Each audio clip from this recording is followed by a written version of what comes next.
বনি ইসরায়েলের 3 লোক সফরে বেরিয়েছে, মরুভূমির সফর, মাঝখানে তুফান। কই যাবে, কই বাঁচবে, দৌড়াদৌড়ি শুরু। দৌড়াতে দৌড়াতে এক পাহাড়ের গুহার ভেতরে আশ্রয় নিয়েছে। গুহা চিনেন তো? পাহাড়ের গুহা।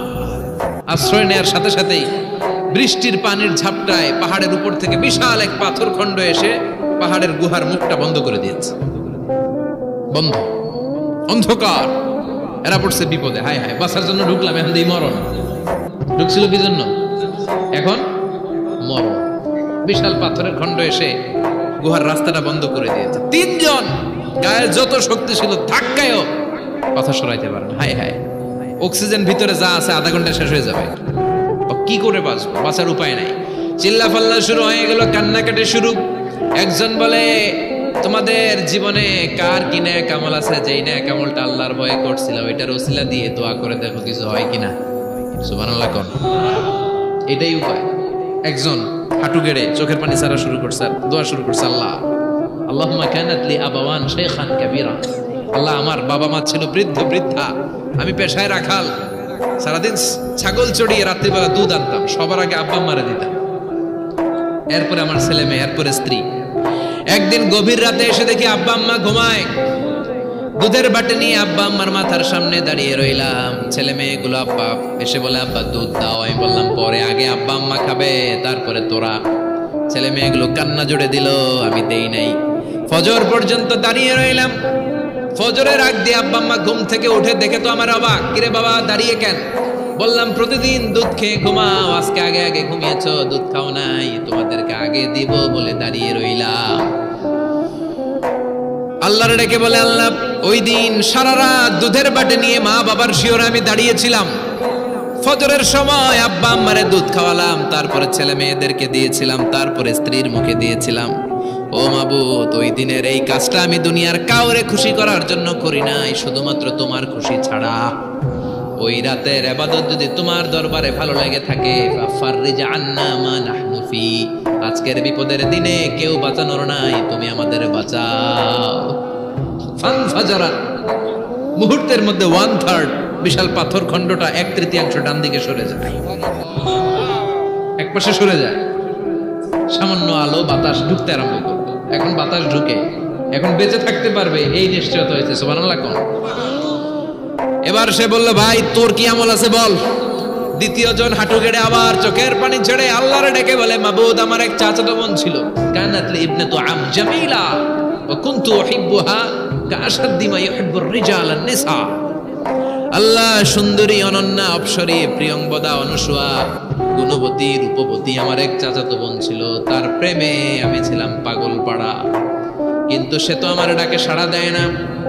অনেক চেষ্টা করলাম তারে পাওয়ার জন্য।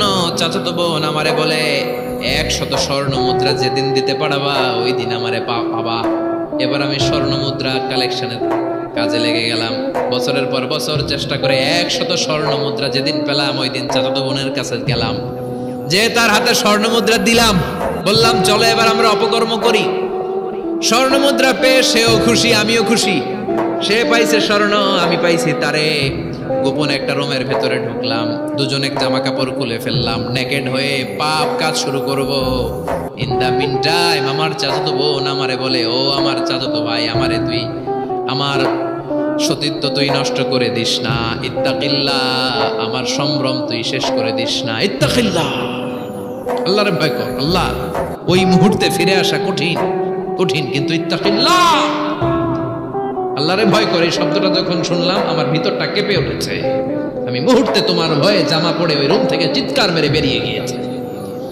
আল্লাহ, সেদিন আমি পাপ কাজ করি নাই, সেদিন আমি মনের খায়েশ মিটাই নাই, তোমার ভয়ে সেদিন আমি দৌড়ে পালিয়েছি। ওই দিনের ইবাদতটা, আমলটা যদি তোমার কাছে ভালো লেগে থাকে, ফাফাররিজ আন্না ফিমা নাহনু ফি, আজকে যেই বিপদে আছি তুমি বাঁচাও। বলার সাথে সাথে 2/3 2/3 পাথরের খণ্ডটা আরো ডান দিকে সরে যায়। সুবহানাল্লাহ পড়েন। এবার আরো বড় ফাঁকা হয়েছে। এবার তারা বেরোতে চেষ্টা করলো, দেখে মাথা বের হয়, শরীর বের হয় না, হাত বের হয়, পিঠ বের হয় না, পা বের হয়, দেহ বের হয় না, আরো সরতে হবে। এবার বাকি আছে কয়জন? সে দোয়া করতে শুরু করলো, আল্লাহ ইস্তাজারতু জারাক, আমি ব্যবসায়ী ছিলাম, অনেক শ্রমিক ভাড়া করে একদিন একটা কাজ করালাম, সব শ্রমিকের টাকা দিয়ে দিলাম। এক শ্রমিক টাকা না নিয়ে ভাগলপুর কই যে গেছে নিজেও জানি না, ওর টাকা আমার কাছে রয়ে গেল। এই শ্রমিককে আর টাকাটা বুঝাই দিতে পারি নাই। এই টাকা দিয়ে আমি কয়েকটা ছাগল কিনলাম, এই ছাগলগুলো বাচ্চা দিল, ওগুলো বাচ্চা দিল, ওগুলো বাচ্চা দিল, দিতে দিতে বিশাল ছাগলের ডেইরি ফার্ম করে ফেললাম তার ওই টাকা দিয়ে। এক যুগ 12 বছর পরে সে এসে বলে আমার টাকা ফিরায় দাও।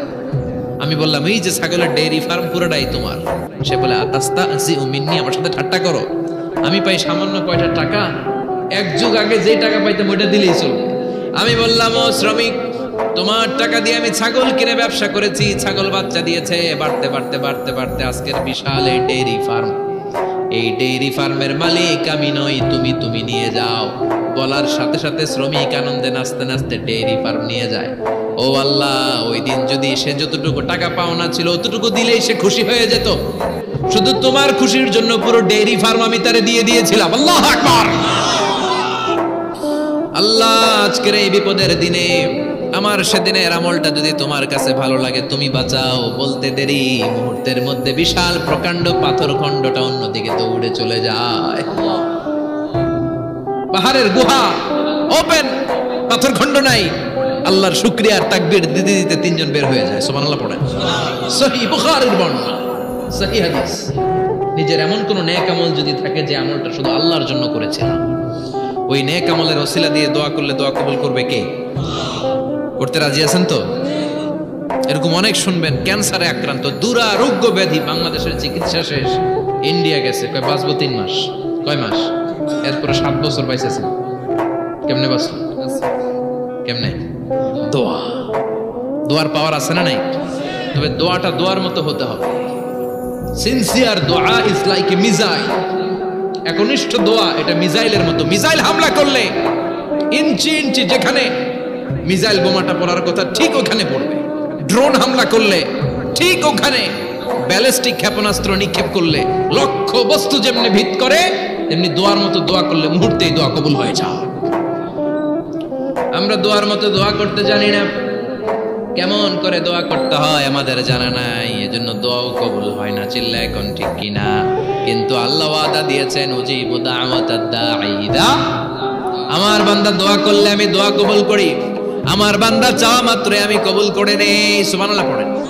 যত দোয়া আপনি করেছেন সব কবুল, সব, অল অফ ইউর দোয়াজ আর অ্যাকসেপ্টেড, সব কবুল হয়েছে আল্লাহর কসম। অনেকে বলবে হুজুর এটা আবার কি করে, এতক্ষণ তো ভালোই কইতেছে, সব দোয়া আবার কবুল হয় কেমনে? আমি তো জীবনে কত কিছু চাইলাম, কত কিছুই তো পাই নাই। আছে না এরকম? অনেকে অনেক পেরেশান, আফসোস করে, হুজুর চাইলাম আল্লাহ দিল না।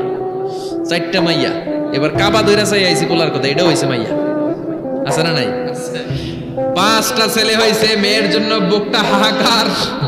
হজে যে আরাফাতের ময়দানে চেয়ে আসলাম, এইবারও হইছে আর একটা পোলা। আছে না নাই? কত কিছু চাইলাম, পাইলাম না, দিল না আল্লাহ। বলে না আপনার সব দোয়া কবুল, তবে কবুল হওয়ার 3টা সিস্টেম আছে। কয়টা? 3টা। চান্দোলার ভাইয়েরা মনে থাকবে? কয়টা? 3টা। আপনি যত দোয়া করছেন সব কবুল, কারণ আল্লাহর কাছে কিছু চাইলে আল্লাহ ফিরাইয়া দিতে জানে না। আল্লাহ জানেই না কেমনে ফিরাই দিতে হয়। সুবহানাল্লাহ কোন? চাওয়া মাত্রই আল্লাহ বলে অ্যাকসেপ্টেড, যা কবুল, দিব দিব না এটা বলতে জানে না, চাওয়া মাত্রই বলে দিব। 3 সিস্টেম। নাম্বার 1, আপনি আল্লাহর কাছে দোয়া করলেন, চাইলেন, আল্লাহ বলে দিব, বলেই তিনি দিয়ে দেন আর আপনি খুশি হয়ে যান, পেয়ে গেলেন। নাম্বার 2, আপনি আল্লাহর কাছে দোয়া করলেন, চাইলেন, তখনও আল্লাহ বলে দিব, তবে এখন না, সবুর, একটু পরে দিব। কখন দিলে আমার জন্য ভালো, আমার চেয়েও ভালো জানে কে? আল্লাহ, পরে দিবে। নাম্বার 3, চাইলেন, দোয়া করলেন, আল্লাহ তখনও বলে দেব, তবে এখনো না, পরেও না, কিয়ামতের দিন যেদিন বিপদে পড়বে ওই দিন দেব। যেদিন তোর বাবা তোরে চিনবে না, তোর মা তোরে চিনবে না, বন্ধু বন্ধুরে চিনবে না, পীর সাহেব মুরিদরে চিনবে না, মুরিদ পীর সাহেবরে চিনবে না, ইমাম সাহেব মুসল্লিরে চিনবে না, মুসল্লি ইমাম সাহেবরে চিনবে না, কেউ কাউরে চিনবে না। ওই কঠিন দিনে তোরে আমি বাঁচাইয়া দেব। তাই দোয়া যা করছেন ছোটবেলা থেকে আজকে পর্যন্ত, লস হয়েছে না লাভ? লস না লাভ? প্রতিদিন শতবার তাওবা ইস্তেগফার করতে রাজি আছেন? আল্লাহর জিকির করতে রাজি আছেন তো? আর বেশি বেশি দোয়া করতে রাজি আছেন? সবাই সবার জন্য দোয়া করবো, রাজি আছেন তো? আল্লাহ আমাদের সবাইকে কথাগুলো বুঝার, আমল করার তৌফিক দান করুক। আমরা পড়ি।